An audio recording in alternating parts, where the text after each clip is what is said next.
Nggih, dan cokot agemanipun cemira. Sakumarang jumeneng ae panjenenganipun kula tekaken sami badhe kalolos agemanipun duyung. Awit boten prangkutine sungkem dhateng kang sepuh sikap pertama.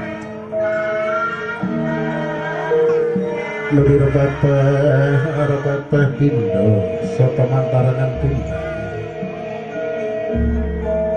Luling-ling pindo kapuk. Bebasan ilang otot bebayune. Wadana mira tumungkul yayah konjen ing dantawa. Tumangkeping asta sinastan ning cipta ing sakebeting malon. Amung pacan dhuwur sih kanugrahan kalawan balasan iki. Pangandakanira ing ajaring awijining lesan. Kula ingkang sowan Rama. Samanten kula ingkang sowan Kanjeng Ibu.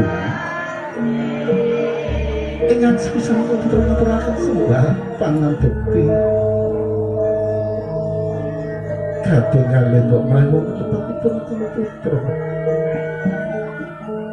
Awit alut dunia akhir diwaca kata kalepaten satu kalau tentang tentang jadi ibu.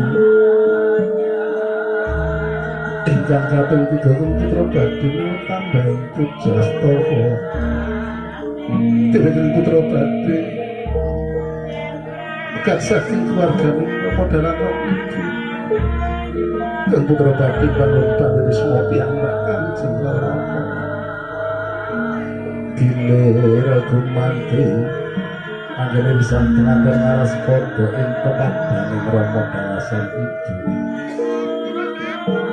Ya senajan kadya sinenggal mayang penggane Rama dalasan itu parandene.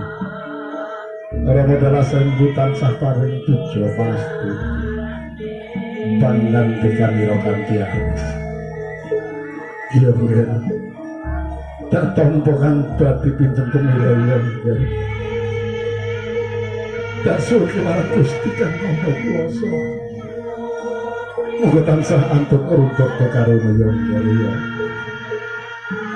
adoh tukar padi tansah kebaning panandang lan aja gampang anggota ya